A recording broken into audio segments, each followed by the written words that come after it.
আমার সন্তানের জন্য বাজার করলাম। যেমন আমি এই ঈদের দিনে আনন্দ উপভোগ করার জন্য আমার বাড়িতে ভালো ভালো খাবারের ইন্তজাম করলাম, ঠিক তেমনি ভাবে আমার বাড়ির পাশে একজন অসহায় আছে, আমার বাড়ির পাশে একজন এতিম আছে, তার পানেও আমাকে লক্ষ্য রাখতে হবে সে যেন কান্না না করে এই খুশির দিনে। যদি সেই অসহায় মানুষটা যদি কান্না করে তাহলে আল্লাহ সুবহানাহু ওয়া তাআলা আমাকে আপনাকে পাকড়াও করে নেবেন। এই জন্য খুশির দিনে আমাদেরকে অসহায় মানুষদেরকে পাশে থাকতে হবে। একসময় হুজুর সাল্লাল্লাহু তাআলা তো এমন সময় ঈদগার ময়দানে যেতে গিয়ে দেখলেন যে একটা বাচ্চা, এতিম বাচ্চা রাস্তার ধারে কান্না করছে। এতিম বাচ্চা রাস্তার ধারে কান্না করছে। তো সেই কান্নার দৃশ্যটা দেখে তার গায়ে ধুলোবালি লেগে রয়েছে আর সে কান্না করছে। হুজুর সাল্লাল্লাহু তাআলা আলাইহি ওয়াসাল্লাম ওই বাচ্চার কাছে গেলেন এবং যাওয়ার পরে ওই বাচ্চাটাকে বুকে জড়িয়ে ধরলেন, কোলে তুলে নিলেন এবং বলছেন যে বাবু তুমি কেন কান্না করছো? তো সেই বাচ্চা বলল যে আমি এজন্য কান্না করছি যে সবাই ঈদের নামাজ পড়তে যাচ্ছে, আনন্দ করতে যাচ্ছে, সবার পিতা আছে, আমার পিতা নেই, আমাকে একটু দেখাশোনা করার জন্য বা আমার যে আনন্দ করার জন্য আমার কেউ নেই, আমি অসহায়। তো সেই সময় হুজুর সাল্লাল্লাহু তাআলা আলাইহি ওয়াসাল্লাম ওই বাচ্চা শিশুটাকে কোলে নিয়ে সাহাবাদেরকে বললেন তোমরা ঈদগার ময়দানে চলো, আমি আসছি।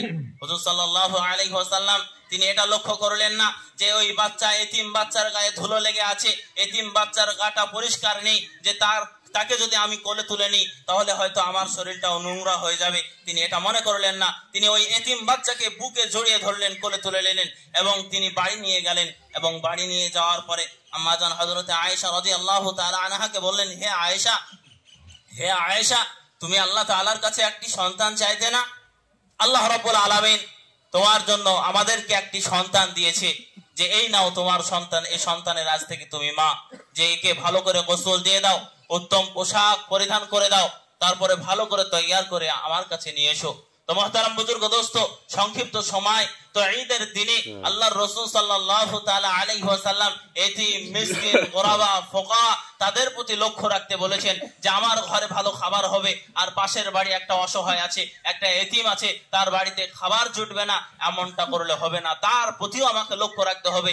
আজ আমি আমার সন্তানের জন্য, ফ্যামিলির জন্য 10,000 20,000 টাকার শপিং করলাম আর তাদের একটা ভালো নতুন পোশাকও জুটছে না।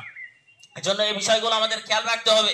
তো মুহতারাম বুজুর্গ দোস্ত, আজকে খুশির দিন, আনন্দর দিন, আমরা আনন্দ করব। একটি মাস যে আমরা রোজা রাখলাম, তো রোজা রাখার পরে যে ইফতারি করব আমরা, এই যে আল্লাহ সুবহানাহু ওয়া তাআলা আমাদেরকে ইফতারের সুযোগ দিয়েছেন, আল্লাহর হুকুম ছিল, বিধান ছিল, একটি মাস রোজা রাখলাম আলহামদুলিল্লাহ, এরপরে আবার আল্লাহর হুকুম যে চাইলে আমরা ইফতারি করতে পারবো। আমরা আল্লাহ রাব্বুল আলামিনের হুকুম যে এই খুশির দিন আনন্দ করতে হবে।